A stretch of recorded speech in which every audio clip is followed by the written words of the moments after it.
What is up, guys? Welcome to a new video. So with the new patch, there is always a PB patch as well, with changes that might come in 6.24. Some of these this time are actually pretty big as well. We're not going to waste any time. We're just going to jump in straight away. And one of the biggest changes I actually think right now is to Kalista. Finally, she is getting some changes. Her E is what they're going to look at, and it's going to no longer deactivate when your E is actually on cooldown. So you can still apply the Ren stacks even when your E has been used. It also, again, refunds mana cost when it kills at least one unit. Now it's 2, so that you have to actually kill 2 targets to get the mana back, but now you can just be 1. I think both of these could be pretty big, but the E not deactivating when on cooldown is massive though. The mana is nice. It's going to help you CS a bit better in lane, and I didn't enjoy that change when they made it up to 2 units. There are so many ways this stacking thing makes her so much stronger though. You max it actually first, so the cooldown is 8 seconds rank 5. It's not that bad. Before, if you use this too early, you were screwed the entire rest of the fight, but now you aren't going to be. You can use this midway through a fight for some extra damage, then keep stacking on another target to use it when it's back up.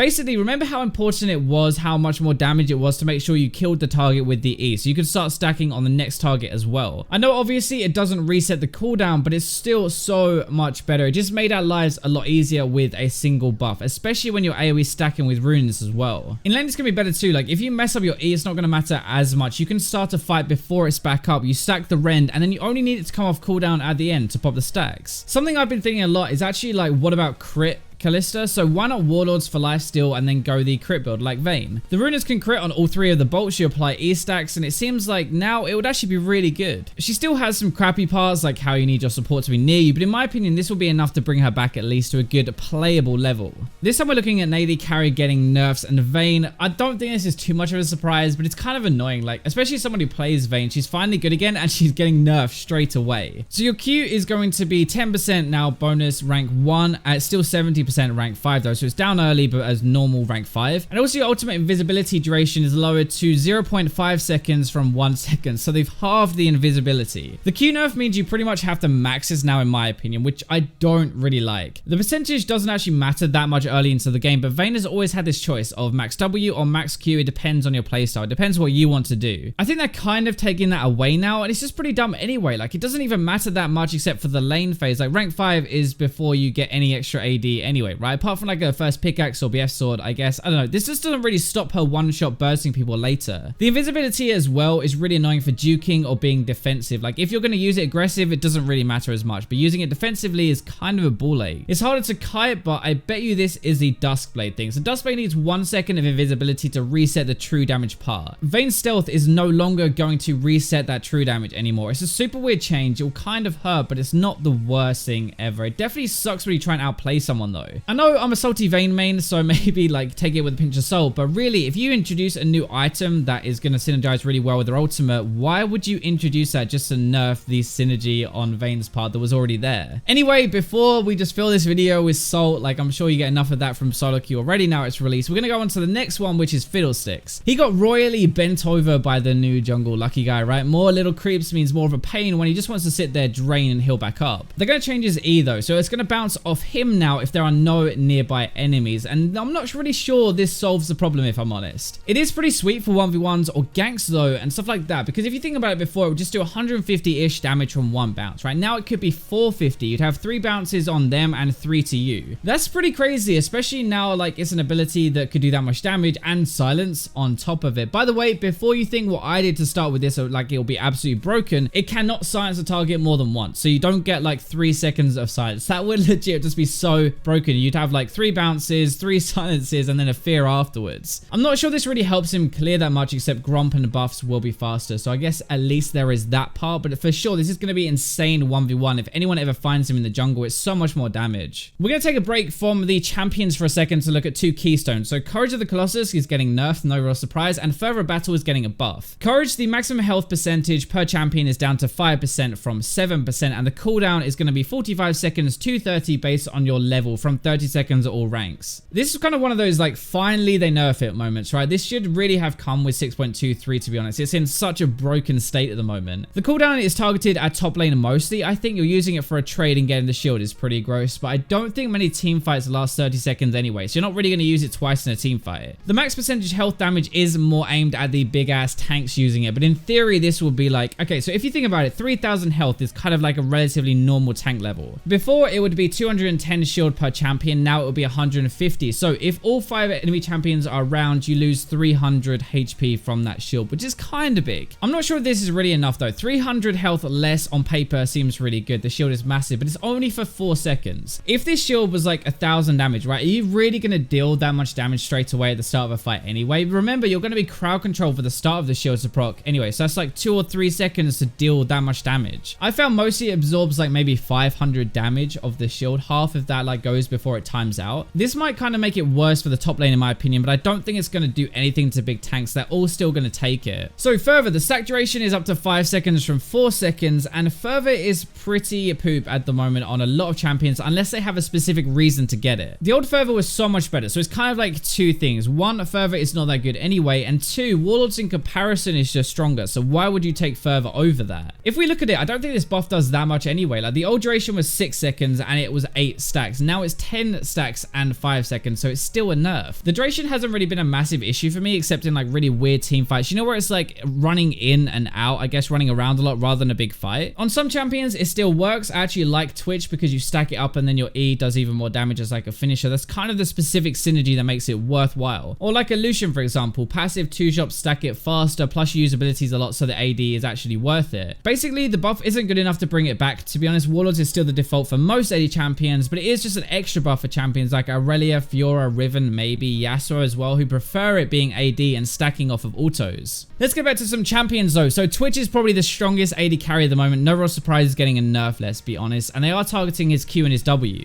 Those are the 2 problem areas. Like these are the things that I think are too strong, but not in the ways they are strong. That was kind of confusing, but basically Q isn't really the duration that's the problem. It's the 1 second to get into stealth that is, and the W cask isn't the mana. It's more the area and how good it is at helping you push waves or fight people in them. I'm not sure this is enough, but he isn't too popular yet anyway, so I don't think anyone really realizes just how strong he is. We might see some more stuff soon though, I think, because this isn't really going to bring his power level down that much. Ivan's kind of funny as well because he's already just risen to the top of stuff and already he's getting a nerf. This is when you know something is really overpowered, by the way. Riot have access to worldwide stats and a lot more than we do. A lot more than I could like ever research really. When they're nerfing something that has only just come into the meta, you know there must be way more to it. So they're targeting his E, the mana cost is up, and the slow now scales as well. It's not just going to be a flat 70% at all ranks. His shield is one of the most annoying parts about him for sure, and what you max first. So that's going to be the part that does the most damage to start with. If you're going to max it, then apart from the first few levels, you're not really going to notice it that much anyway. The mana cost is going to be more of the hit than anything, I think, if you spam it. It doesn't seem like much, it's only 20 mana, right? But actually, every 3 times you cast this now, before you could have cast it 4 times. So when you put it like that, 20 mana actually seems a lot more. I still definitely think he is going to be in the overpowered kind of bracket at the top right now. From what we can see, it's insane how high a win rate he actually has at the moment. The Kog'Maw is getting 2 changes. 1, buff to AD Kog'Maw, and 2, a nerf to AP Kog'Maw. AP Kog'Maw literally just came back and Riot's already kicking it in the nuts. Like the W doesn't really matter as much. I don't think it's going to make AD Kog come back anyway. Like he's in such a weird spot. They admit he's bad and it doesn't really function well. They rework him, then they unrework it, and now we're back to like square one. Anyway, the bigger thing is the AP ratio is down on his E. AP Kog is seriously very good right now. You have the poke from range, or W percentage damage as like an extra on top, and your E burst as well. The E burst was kind of done with Thunderlord, so I guess that's why they're toning it down a little bit. I'm not sure 20% is going to be enough to ruin AP Kog though, thankfully, if you do play it. Like a lot of that damage is base damage, but late game you're going to feel it a bit more. LeBlanc, or I guess LeBlanc if you're Froggen. I always find that so funny. I just had to. I'm sorry. That's the final change on the PB right now. They're kind of juggling numbers around, but I'm not sure entirely why. She doesn't have that good of a win rate yet. She's actually okay, but like people are still figuring out how to do that new combo properly, and her wave clear is always something she struggled with. You can see the changes on screen. The extra Q damage wasn't really needed. Like using a Q, then waiting for the mark and QQ again with your ultimate is like the one-shot combo I've seen the most. So they're just putting extra damage onto that. They are taking 20 damage off her E though, and the Q won't do as much damage bouncing to minions anymore. I'm not really sure they need to adjust LeBlanc really, but like maybe it'll make her a bit stronger overall if you're using that burst combo. Just before we end this video, there are a couple of changes I have been stalking that I think are going to come in this PvE patch, but just aren't there right now. So we're going to go over them very quickly. Riot have said they're going to buff Varus in 6.24, so there will be some more changes coming. These are not going to be the only ones we're looking at right now. Azir as well, they said that there might be some changes similar to Kalista in this patch. They also said though that these all changes would be smaller, and I don't think the Kalista ones are that small, to be honest. Garen's E applying an armor shred, a lot like how Black Cleaver does, was in the last PvE patch, but it's actually been removed and probably put into this one. It was pulled off the PvE, but Riot said they're most likely going to bring it back now. Rylai's as well is an item that Riot have wanted to nerf apparently for a while, but they just aren't sure how to nerf it properly. Apparently it's too good, and as mages as a class are strong right now, so that's why they want to adjust it. Syndra as well, in Riot's eyes, is the strongest mage there is, so they're looking to nerf her pretty soon. The other mages like Ari, for example, or Orianna aren't really being looked at according to Riot. They're just looking at these outliers, the ones that are really too strong, which is Syndra. So that's going to wrap up this video. Let me know what you think of these changes. Thank you for watching if you're still here, but for now, let's go to the robots.